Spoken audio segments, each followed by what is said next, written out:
Hello YouTube newsletter and survival group subscribers. This is Terrell from Terrell03.com. Today is June 27th, 2019. This is the Black Star Update Report for newsletter number 26. This is the short report and get you through it as quickly as possible. I know they've been a little longer.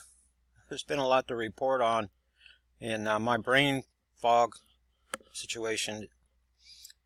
So been plaguing me, so please bear with me through this period. It's probably going to be the end of July before all my surgeries are done and I'm back to something that's near normal.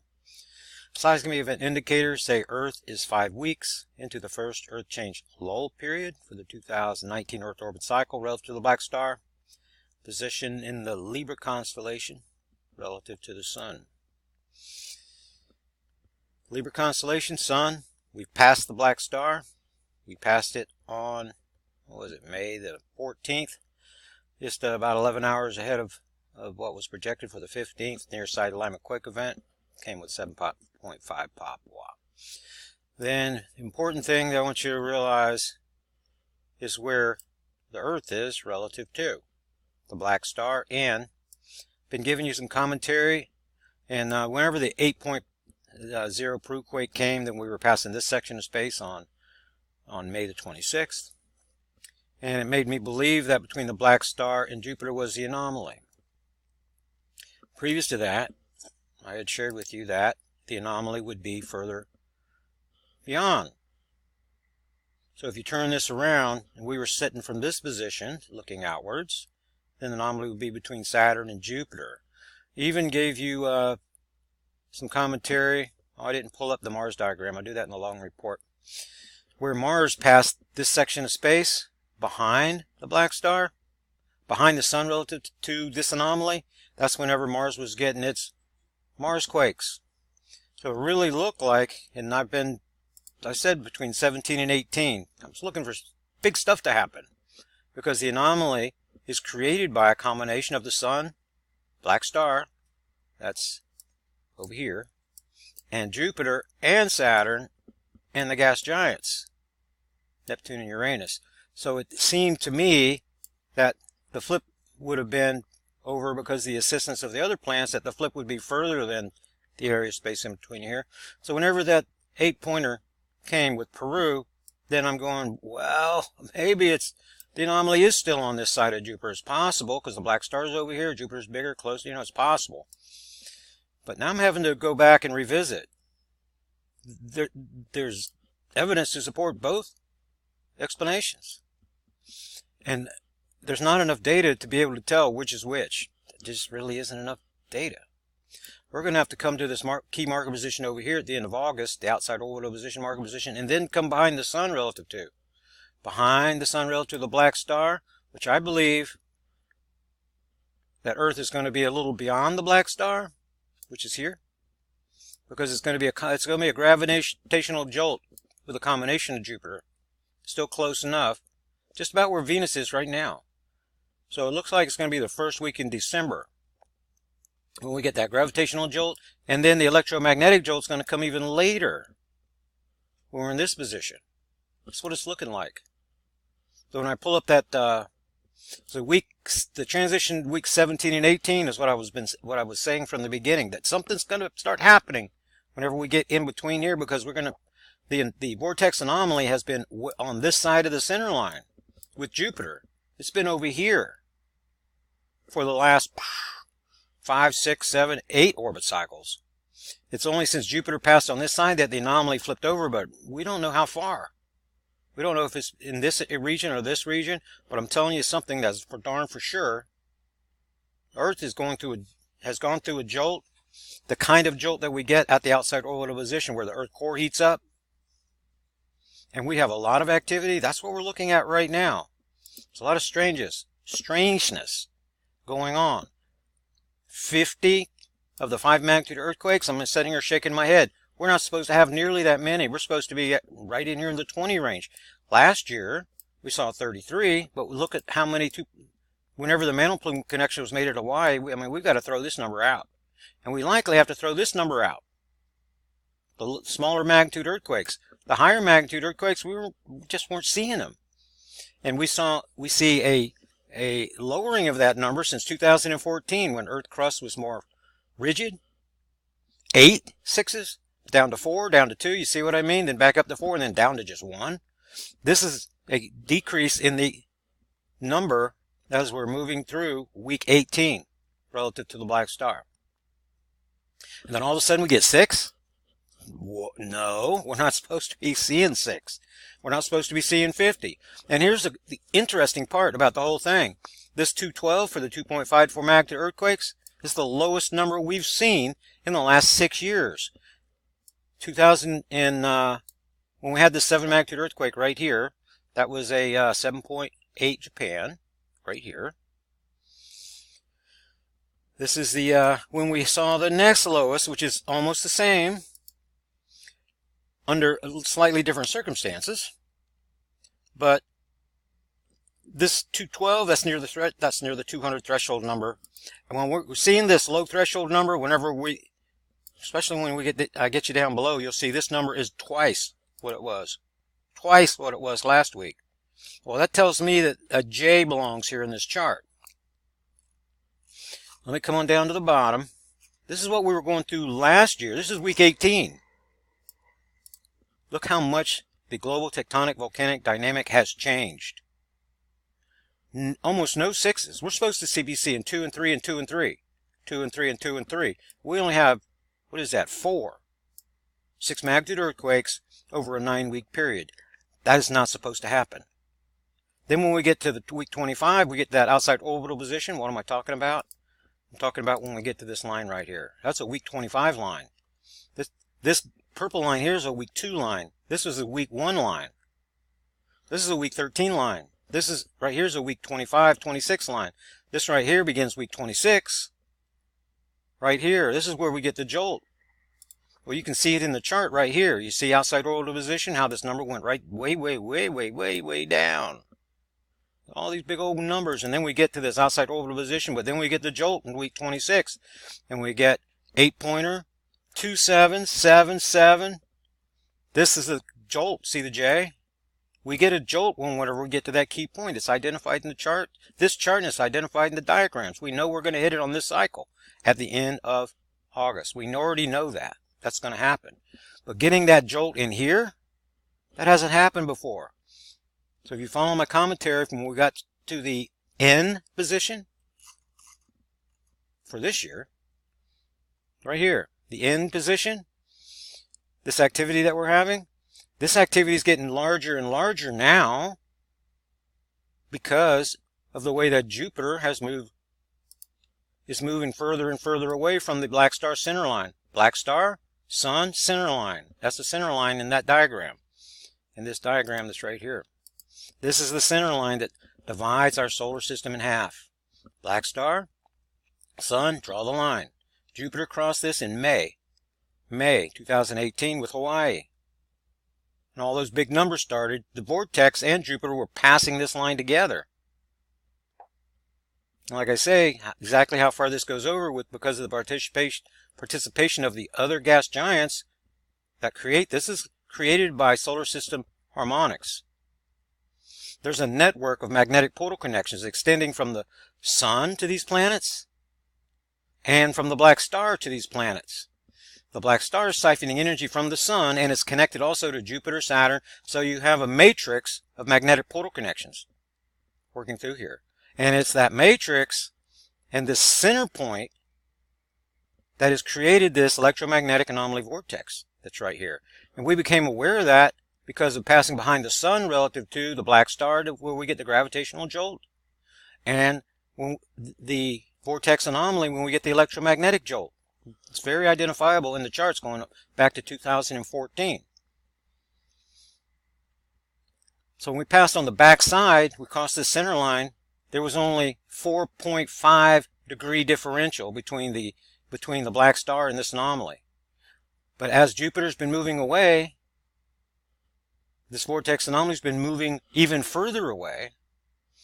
And that looks like that's what's going on, and that the anomaly is actually in this section of space right here. That's what it looks like. which means we can't explain the trigger for the 8.0 Peru quake. There's something else that's going on here. There's things that we're understanding, coming to understand, and there's things that we don't understand at all. So the jury's still out on whether the vortex is here or here. Don't know yet. But when we pass behind the sun, we're going to get to this 90, and then we pass behind the sun relative to, then we're going to get more data right here that's going to help this to make more sense. That is going to happen. So you see the E question marks? My commentary back here said that we were going to see electromagnetic activity. And when you realize that this event that's right here, this big New Zealand quake in the origination zone, you realize that it struck only 11 hours. If this thing would have struck 11 hours later, it would have been a week 18 event. And that's what I was saying back here. It's going to be week 17 to 18. It's right in here. So what I'm saying is this New Zealand event and these events right here are really connected together. It's just by 11 hours at this event, or else 11, 12 hours later on this New Zealand quake, and it's here. And this jolt is a week 18 jolt. So it really it's right here at the line whenever it started. This, you can see the highest number. Try to go back and find a 6. You can go all the way back to the beginning of this cycle and you don't see a 6. The high point is here after this jolt. Right? This 50. Go back up there and try to find a 50. There's not a 50 up here. There's a jolt that's happened here. This is unusual. Uncharted waters for the investigation, but the anomaly hasn't been left of that center line between Jupiter and Saturn like it is. It hasn't been that way. This scenario has not happened since, it hasn't happened since the investigation started in 2011. Jupiter was on the back side of the sun, crossing that back part of that center line between 2011 and 2012 when the investigation started. And when you go and look at this chart right here, you see this cluster. Jupiter passed this line right through here. It was approaching this line 2009, 10, and 11, passed it on 12. As it did, this anomaly vortex in tow with Jupiter, that is the nemesis, because it's throwing everything off. That's caused this cluster right here. After the crossing of that back of that center line, then these alignment events on the back side started matching the alignment events on the front side like they were supposed to. Jupiter is throwing things off. Jupiter is likely the cause of these events coming closer and closer together, along with black star slowing inbound orbital velocity. So it's transitioning from a elliptical orbit to a circular orbit at the same time. Combination of Jupiter and slowing black star inbound orbital velocity is the reason that this projection date is so hard to hit. We don't know if it's May of 2020 like this says here, or if it's May of 2021, because although we see how this thing is slowing down, we don't know how much more it's going to slow down. So you're going to see a change here.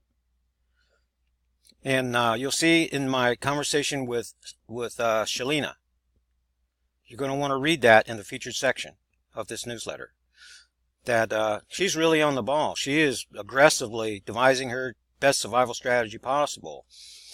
And that was one of the things that I had to say to her. She's wanting to know when. And we have a lot of information, but we can't tell how much more this thing's going to slow down. We're dealing with a gravitational, electromagnetic, magnetic anomaly that can fool everybody, including me. So the idea for the pole shift is to prepare every May moving forward. If you look at the Russian projections for their Nibiru, they don't know if it's 2020 or 2021 either. Probably because they know it's slowing down and they don't know how much it's going to slow down any more than I do. And they've got powerful telescopes and things. They've got equipment, supercomputers and things that I don't have access to. Get back over here to the newsletter and try to get you through this short. See, that's what I mean. These short reports are getting longer and longer because there's so much to try to cram in just on the Earth change part. So see this activity in Cascadia? You're looking at a snapshot. You don't see any activity here off Mexico at the 10-kilometer depth. None. Why? Why is it up here? Because the wave pushed up to the terminal end, got rebounded back, And you're going to see a sequence of these events at this right here. There's a horn formation here that's popping up when the waves pass through. You're going to see some of these at the 22nd and some of these on the 26th. There's two groupings, the 22nd ones and then the 26th ones, because this wave went up, coalesced at the terminal end position, and then came back. That's what created this tall stack of flags. You have a tall stack of flags here too. Let me show you. See this tall stack of flags? You notice they're almost all at the 10-kilometer depth, some mixed in at 34 and 35 kilometers. You would also see some at the 26-kilometer depth. But here's the amazing part. It's truly amazing. All of these are large magnitude earthquakes, moderate to large. There are no earthquakes in here that are 2.5 to 4 magnitude. There are 0. In fact, look at this activity within this square. Well, it should say this square, because out of this quake storm area here, there's out of Hawaii, there's coming some smaller magnitude. But look at the magnitudes of every single quake here. Every single quake here. We're set at 2.5 plus, but there are 0 2.5s here. All of them are larger magnitude earthquakes. And this region here gets struck whenever magma wave action comes down from 2, hits that elbow position, and comes back to the origination zone. Those following the research, you know exactly what I'm talking about. So this number, if I gave it to you today, this number as of right now, I thought this number went up to 5. Oh, I had one just drop off the map. Okay, the number's back to 4. That's what it was yesterday. 4 and 4 over here on this side. We haven't had this type of symmetry in some time, both Indonesia and Fiji. We haven't seen this type of symmetry, and look at the larger magnitude earthquake that's over here on this side, and what's happening in the middle. And what's happening in the middle is all at the 10-kilometer depth. 10-kilometer depth. See all these at the 10-kilometer depth? Even in Hawaii here, 10-kilometer depth. All of these are at the 10-kilometer depth. 10-kilometer depth. Up here in the long report, I'll get into this more, at the elbow position of quarter 1. This is where the Russia quake struck in our 7-quake series. Right up through here. 10-kilometer depth too. There's a horn formation here, popping up and down. So what we've got now that we didn't have on the last cycle is the magma wave action that's continuing. And this guy here appears to be gathering steam, moving through the lull period. We haven't seen this. We haven't seen this before, guys. This is something that's the Earth is telling us in this testimony what's happening, but this has not happened before. It looks like things are ramping up. We're moving away from the black star to the lull period, and things are ramping up. It makes me a little frightened about what's going to happen when we get to the 25, 26 weeks. When we do get the next jolt, because this is all the evidence in the world of a jolt, increasing magma wave action, increasing, whenever it should be decreasing. This is going to be likely caused by the anomaly. I was passing between the vortex anomaly, and when Earth core is trying to cool down, but you're having additional mantle plumes being made too. That's another wild card. Deep earthquake events, that's a wild card that changes things. The more of these guys you get, the more new volcanic eruptions that you're going to get. Moving through the low period. So we're moving through the low period for sure. But it doesn't look like it, does it? It's just looking very, very confusing. Over on this side, because of what we had under Japan, because we have in Indonesia, then this arrow, this activity should be heading back this way. It has on previous cycles, but it's not. It's not ready to do that yet. But it's not like we have 3 events per day, but we're still seeing the push that's moving in the westerly direction when it's normally moving back in this direction. And remember last week all the activity we have here? What's happening is exactly what I told you is going to happen. For 1 week you'll see robust activity, and the next week you see nothing. The next week you see robust activity, and the next week you see nothing. That's because of the wave action going to the terminal end and coming back. So in this snapshot right here, the wave action moving to quarter 4 is back at the origination zone. By the time next week comes, you're going to see robust activity because the wave comes back through. Then the week following, it'll be all the way back to here again. You'll see nothing again. So it's like a red light, green light. Red light's back and forth, off, on, off, on. Is what you're seeing, and you're seeing the common right up in here. This energy, the snapshot, The energy's up here near the terminal end, moving up and coming back. Guess where you're going to see the activity next? Right here off the west coast of Mexico. Next week, when I'm making the report, you're likely going to see nothing in Cascadia and the activity across Mexico. Right down through here, because this wave is coming back down now. It just hasn't got here yet by the time I'm making this report. Then the wave's going to come and hit this elbow position, and then it's going to slingshot back over into here. That's what's going to happen. Other side of the planet, same thing you're seeing here, the terminal end of corridor 2B. The activity's here, and then it's not. Then it's here, then it's not. Remember how everything retreated north of Iceland last week? Now it's pushed back down south of Iceland. Because the activity is near the terminal end position, just like near the termination of corridor 3. 3 and 1 work together because of the way that they come together over here north of Indonesia. 4 volcanic eruptions. This volcano right here has been in the news for the last month. The activity, it's not constant activity. If it was ongoing activity, it would not show up here. Ongoing activity, all the volcanoes that have ongoing activity do not show up here. They show up in the next column below that. The reason that we show this particular, the new volcanic eruptions, is it shows us where the magma waves are moving through. Now this volcano, and in the long report I'll show you the locations and everything, then it's strategically located just north of the position where corridor 2, right here, this north of this position where corridor 2B and 2A come together. So this energy coming up through, it's passing through, it causes the volcano to pop off. But then it leaves and goes up north, and then everything subsides. The wave comes back, everything pops off. So you're getting this green light, red light, green light, red light deal with certain volcanoes that are in strategic locations. That's exactly what's happening. Right there. Here's the one just south of that position in Peru. Then you have one along the elbow, near the elbow position of corridor 1, up there where you see that quakestorm area, right? And then in the origination zone, and I'll get more into that in the long report. Project supporters going through the summer, extremely low. This is always the lull period, and people go to sleep during the lull period. Project supporters include Patricia, Andrew, and Patricia. That's it. Going back all the way to the beginning for week 26 of the calendar year. Then Brian and Edward donated at the website. Shalina upgraded her newsletter subscription to receive Survivor Group benefits. She actually did that 2 months ago. I've been off. I did not update her subscription status. So when she wrote, you'll see down there I said that Survivor Group benefits are for people that upgrade. Well, she had already upgraded, but I've been off here lately. I did not process and upgrade her subscription status and everything. So make sure that you read. She's really on the ball, really sharp lady, you can tell. She reminds me of Rebecca and of Linda. And once she joined the Survivor Group program, then she only wanted to be introduced to Rebecca and Linda, which means she doesn't get all the contact information for everybody to develop a strategy with everybody in the group. She only wants to be talking to certain leadership.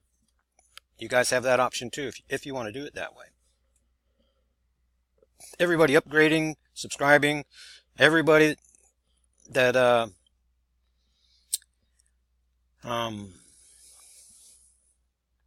that upgrades, subscribes, renews, donates, receives the ebook version of my book, The Mystery Explained, for free. I want to get that in the hands of everybody. There are lots and lots and lots. There's lots of information shared between myself and Brian, and myself and Trevor in here that's going to help those that are meat eaters, that want the good stuff, the deep stuff regarding the scripture work, seeing God's wisdom hidden in plain sight. In this newsletter, there's more in this newsletter than any before. So that wraps up the Earth Change section. Give you a little taste of what's coming in the long report. Get more information right here at the website. Hope to be calling out your name next week as a new subscriber to the research. If you already have a newsletter subscription and you want to upgrade, it's only $2 a month more. Click this Add Survival Group Upgrade, just like Shalina did. Then if you want a copy of my book, The Mystery Explained, the ebook version, donate $10 or more right here. Or Get a newsletter subscription for only $25 a year and get the book for free attached to your notification email. And watch this subscription benefits video for more information on that. Contact me right down here, Terrell03.com. I haven't had time to get there lately, guys. My apologies, but pulling my hair out trying to get it.